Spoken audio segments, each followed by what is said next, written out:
బైబిల్గా పిలువబడే గ్రంథం ఒకటి ఉందని మీకు తెలుసా?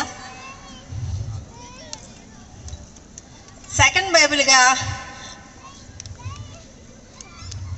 పిలువబడుచున్న యొక్క గ్రంథాన్ని రాసినది నేనే. నేను 1628వ సంవత్సరంలో ఇంగ్లాండ్లో నవంబర్ నెలలో జన్మించాను. మేము ఒక సామాన్య కుటుంబం నేపథ్యం గల స్థితిలో ఉండగా మా తండ్రి పాత్రలకు కళాయిలు వేసే వ్యాపారం వృత్తి చేస్తూ ఉండేవారు. నేను కూడా ఆ స్థితిలో నాన్నగారితో కలిసి అనేక గ్రామాలు, పట్టణాలు యొక్క పాత్రలకు కళాయి వేయడానికి వెళ్తుండగా నేను దేవుని ద్వారా కొంతమంది స్త్రీల ద్వారా నేను దేవుని వాక్యాన్ని తెలుసుకున్నాను. అందులో మొదటిగా నా భార్య తన పిత్తార్జితముగా 2 గ్రంథాలను తీసుకొచ్చింది. ఆ గ్రంథాలను నేను చదివినప్పుడు చాలా దేవుని గురించి తెలుసుకొని మంచి ఆదరణ పొందాను.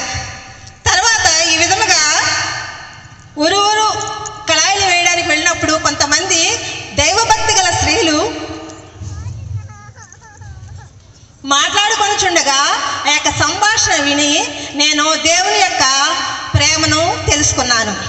దేవునిలో నేను ఏ విధంగా ఉండాలనే విషయం తెలుసుకున్నాను. అప్పటి వరకు నేను చాలా అవిధేయతతో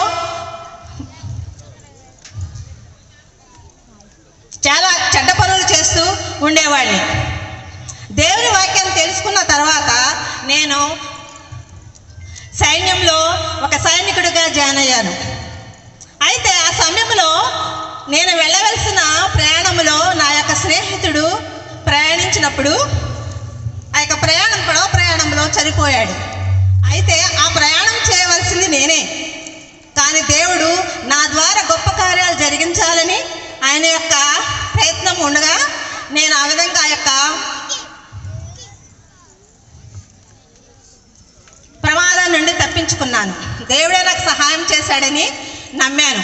కాబట్టి ఆ విధంగా దేవుని గురించి తెలుసుకుంటూ నేను ఉంటుండగా కొన్ని వాక్యాలు చదువుచు దేవుని విషయాలు కొన్ని మంది బోధకుల దగ్గరికి వెళ్ళినప్పుడు వారు నాకు చాలా విషయాలు తెలిపారు.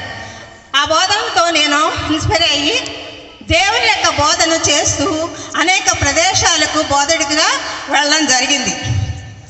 ఆ సమయంలో నేను అన్యమత ప్రచారాన్ని చేస్తున్నానని నన్ను సైనికులను జైల్లో వేశారు. జైల్లో వేసినప్పుడు నేను అక్కడ దేవుని ప్రార్థించాను.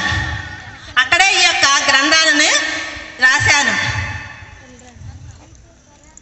పరిశుద్ధ యుద్ధము, పరిశుద్ధ పట్టణము, నరకానికి మార్గము, అనేక పుస్తకాలు నేను ఆ యొక్క జైల్లో ఉండి రాశాను.